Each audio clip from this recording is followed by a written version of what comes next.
Assalamualaikum warahmatullahi wabarakatuh. Sahabat petani seluruh Indonesia, salam sejahtera selalu untuk Anda semua. Kembali lagi bersama channel YouTube Bos Terong, info ragam pertanian, cabai dan terong dan pertanian lain sebagainya. Kali ini saya akan mereview tanaman cabai saya yang usianya tepat sekali genap 70 hari ya. Sedikit saya informasikan, ini adalah jenis cabai pelita 8F1 dari Panah Merah. Mohon maaf saya sebutkan merek dagangnya, bukan berarti saya sales atau jualan produk tertentu, tapi channel saya ini saya buat adalah channel yang berbagi pengalaman, channel yang berbagi pengalaman sendiri tentang tanaman cabai dan terong ya. Baiklah teman-teman, sedikit akan saya informasikan tentang jenis tanaman cabai saya ini atau proses penanaman hingga sekarang. Usianya ini cabai adalah 70 hari setelah tanam ya. Untuk video sebelumnya saya telah menjelaskan bagaimana cara membuat bedengan yang benar, kemudian jarak antar tanaman, jarak baris tanaman ya, pemupukan, pemberian dolomit, dan untuk perawatannya di video sebelumnya ya. Tapi kali ini juga saya akan mencoba menjelaskan ya proses awal dari penanaman cabai saya yang usianya sekarang 70 hari ini ya teman-teman.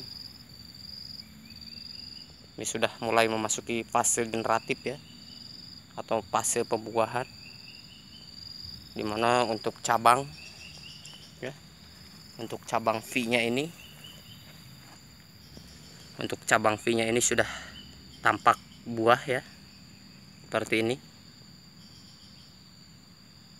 Buahnya sudah mulai tumbuh, ada 1, ada 2, ada 3 ya, di sini sudah mulai ada buahnya, dan tampak daunnya begitu rimbun ya teman-teman.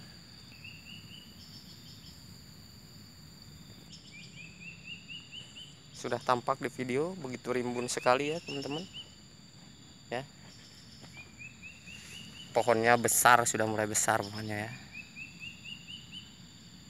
Sengaja saya ini tidak lakukan pemotongan pucuk ya, karena menurut saya berdasarkan pengalaman saya pribadi, potong pucuk atau tidak potong pucuk itu sama saja ya, tergantung daripada kemauan sahabat petani cabai semua. Kalau mau dipotong pucuk ya silahkan, kalau tidak pun ya tidak apa-apa ya teman-teman.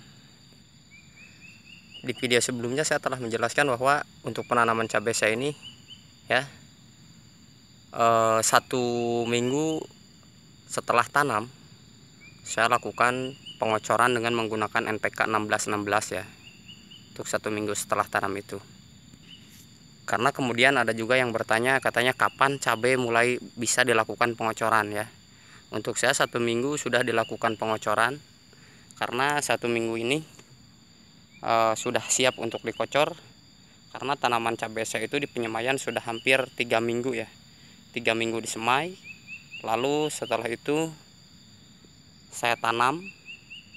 Setelah ditanam usia 1 minggu saya lakukan pengocoran NPK 1616 dengan dosis 10 liter air hanya dengan 3 sendok makan ya, 3 sendok makan NPK 1616 jenis tawon ya. Mohon maaf saya sebutkan kembali untuk merek NPK nya ya teman-teman.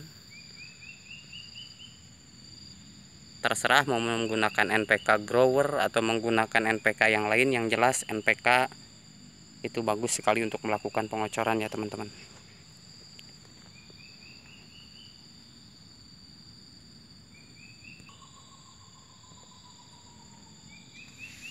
Dan kemudian usia 2 minggu itu saya melakukan pengocoran kembali dengan dosis yang ditambah 1 sendok makan. Artinya untuk NPK 1616 itu setelah usia 2 minggu itu saya kasih per 10 liter air itu adalah 4 sendok makan. Kalau usianya berarti kemarin 1 minggu 3 sendok makan, usia 2 minggu setelah tanam itu saya menggunakannya 3 sendok makan, dan begitu seterusnya ya teman-teman. Nah, di usia 3 minggu berikutnya, kemudian saya lakukan pengocoran kembali dengan menggunakan NPK yang sama, yaitu dengan menggunakan 4 ya, 4 sendok makan ya, 4 sendok makan per 10 liter air. Dikocor dengan menggunakan gelas air minum kemasan ya. Atau saya menggunakan di sini gelas ale-ale atau gelas minuman sejenisnya seperti itu ya teman-teman. Untuk satu pohon ya. Untuk satu tanaman itu satu gelas saya rasa sudah cukup, atau 200 ml ya teman-teman. Masuk ke usia 3 minggu ya, saya melakukan pengocoran kembali ya teman-teman, dengan menggunakan NPK yang sama dengan dosis 4 sendok makan ya untuk 3 minggu. Nah, pas usia 1 bulan, itu barulah saya melakukan penugalan ya. Melakukan penugalan dengan menggunakan pupuk NPK 1616, kemudian menggunakan SP36, kemudian menggunakan KNO, menggunakan nitrat ya, menggunakan nitrat dan menggunakan ZA ya teman-teman.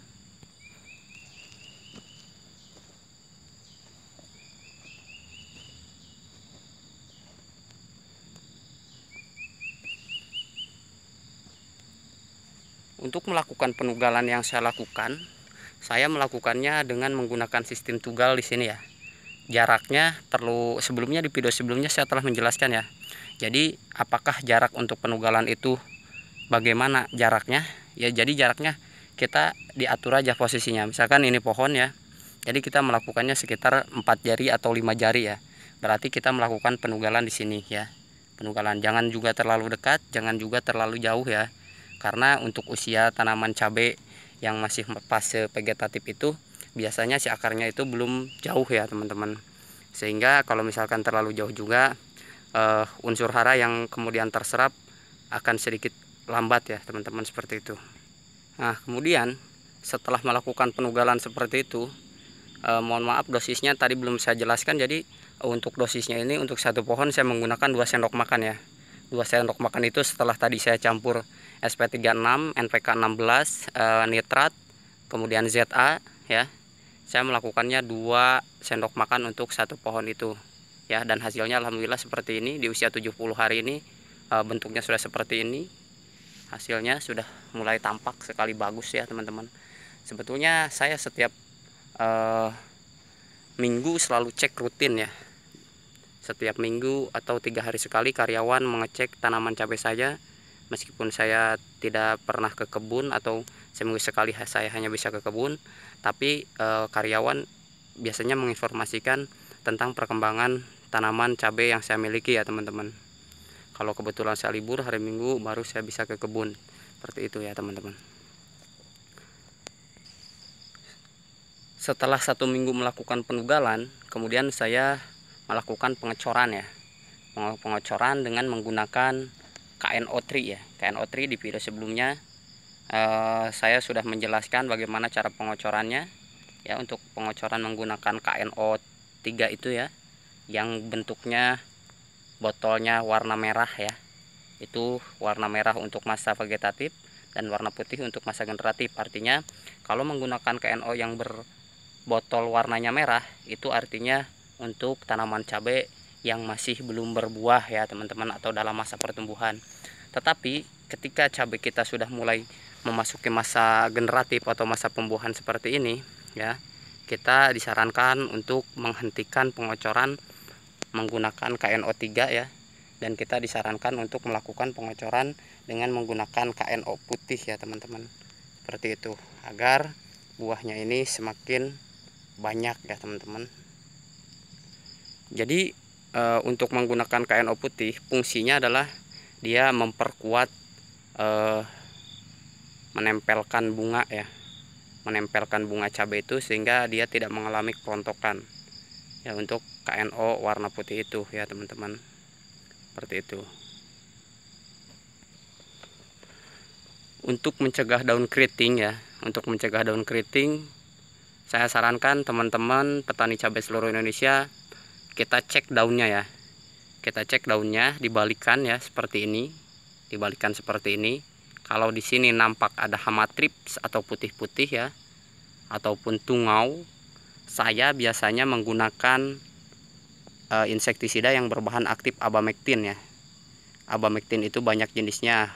Kalau menggunakan Demolis silahkan, kalau menggunakan Abasel juga silahkan ya. Yang penting teman-teman menypraynya atau menyemprotnya dengan menggunakan yang berbahan aktif abamectin ya teman-teman, seperti itu. Ada lagi kalau misalkan teman-teman mensiasatinya dengan mohon maaf ya, bukan bermaksud untuk menyinggung perasaan teman-teman karena tidak memiliki biaya untuk kemudian membeli bahan-bahan atau obat insektisida yang mahal ya. Kita bisa meraciknya sendiri, meramunya sendiri dengan menggunakan bawang putih ya, kemudian daun sirsak, kemudian menggunakan bawang merah dan serai, dicampur dengan lidah buaya, ditumbuk, kemudian dispraykan ya setelah 24 jam. Itu insya Allah bisa menanggulangi daun cabai keriting yang teman-teman miliki ya, seperti itu. Itu untuk membuat insektisida sendiri dalam penanggulangan masalah cabai teman-teman yang mengalami daun keriting ya teman-teman, seperti itu. Tapi kalaupun menggunakan Abasel atau menggunakan Demolis itu terserah, silahkan teman-teman mau pilih yang mana. Saya hanya menyarankan jika memang ingin berinovasi sendiri, jika ingin membuat obat anti keriting sendiri, anti daun keriting kepada tanaman cabai sendiri, ya itu kemudian saya telah menjelaskan di video sebelumnya ya teman-teman, seperti itu ya. Kemudian hindari obat-obatan yang berlebih ya. Artinya apa? Artinya tanaman cabai adalah tanaman yang riskan terhadap obat-obatan yang ketika overdosis maka dia akan mengalami layu daun ya, layu daun, dan akhirnya kita menyesal karena tanaman cabai kita itu kemudian akan mati ya teman-teman, seperti itu karena terlalu overdosis kebanyakan insektisida, seperti itu ya teman-teman. Jadi channel saya ini dibuat hanya untuk berbagi pengalaman ya teman-teman. Jadi berdasarkan pengalaman sendiri, berdasarkan hasil tanaman sendiri, tidak pernah saya kemudian mengupload video yang mungkin tidak ada manfaatnya ya, karena ini berdasarkan hasil pengalaman saya sendiri. Kalaupun ingin ditiru silahkan, kalaupun tidak ingin ditiru ya tidak apa-apa. Kalau memang ada pertanyaan silahkan komen di bawah ya, like, komen, dan subscribe silahkan seputar pertanian cabai, seputar pertanian terong. Saya akan berusaha mencoba untuk menjawabnya ya teman-teman, seperti itu ya. Untuk kemudian ya setelah 70 hari ini berarti kita difokuskan untuk merawat cabai itu hanya fokus di masa generatif ya, di masa pembuahan. Artinya kita akan menggunakan bahan-bahan yang menjaga kualitas buah ya, agar tanaman cabai kita itu selalu bagus ya teman-teman, seperti itu. Nah kemudian ketika sudah masuk masa generatif seperti ini, hal apa atau cara apa yang kemudian akan kita lakukan dalam perawatannya ya teman-teman.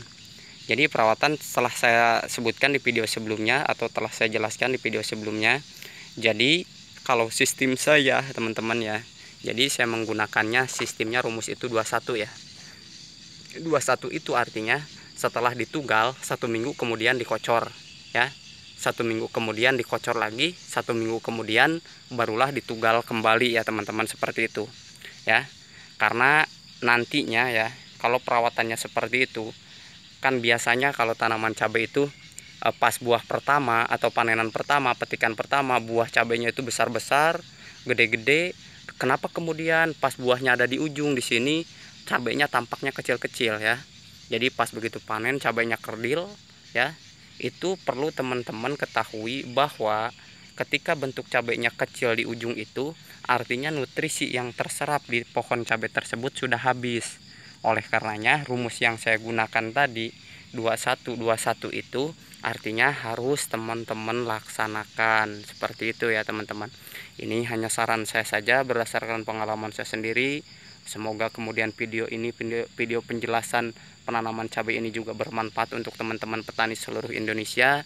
Saya pun masih dalam tahap ya, tahap pengembangan atau tahap belajar, tapi berdasarkan pengalaman selama 4 tahun ini saya menanam cabai dan terong, alhamdulillah tidak pernah mengalami kegagalan ya, seperti itu teman-teman. Asalkan proses-proses yang telah saya jelaskan di video sebelumnya, di video kali ini juga pun sama, teman-teman laksanakan seperti itu ya teman-teman. Nah, kemudian ada yang menjelaskan ya, Pak, bagaimana dengan menggunakan MKP dan perbandingannya bagaimana, kualitasnya bagaimana, dosisnya seperti apa, dan ada lagi yang menggunakan ganasil ya dalam proses pembuahan cabai ini ya teman-teman. Jadi ada yang menggunakan MKP, ada yang menggunakan ganasil. Termasuk saya di sini, saya ini sudah menggunakan ganasil ya. Ganasilnya adalah ganasil B. Mungkin untuk para kalangan petani masalah ganasil sudah hafal betul ya bagaimana ganasil itu dipergunakan dan untuk apa. Tapi kebanyakan di channel YouTube saya ada yang bertanya apa fungsi ganasil B, apa fungsi ganasil D ya, seperti itu. Kalau untuk ganasil D jelas itu untuk daun ya teman-teman. Kalau untuk ganasil B itu untuk buah ya. Nah, pertanyaannya bagus mana antara MKP dengan ganasil? Menurut saya ya, ganasil dan MKP itu sama-sama bagus ya, tergantung teman-teman mau menggunakan yang apa. Tapi kalau saya di sini saya sudah melakukan penyepraian dengan menggunakan ganasil B ya. Ini baru 1 kali melakukan penyepraian dengan ganasil B, tapi mohon maaf saya tidak sempat membuat konten tentang penyepraian untuk ganasil B. Jadi saya jelaskan pada video kali ini saja ya. Jadi ini sudah 1 kali melakukan penyepraian dengan menggunakan ganasil B ya teman-teman, dan alhamdulillah hasilnya seperti ini ya. Jadi usia 70 hari buahnya sudah mulai tampak lebat seperti ini teman-teman ya tuh. Ya, ini usianya 70 hari setelah tanam. Untuk jenis cabai pelita 8F1 dari Cap Panah Merah. Terima kasih telah menyaksikan video saya. Semoga bermanfaat ya. Kurang lebihnya mohon maaf. Kalau ada pertanyaan silahkan di kolom komentar ya. Assalamualaikum warahmatullahi taala wabarakatuh.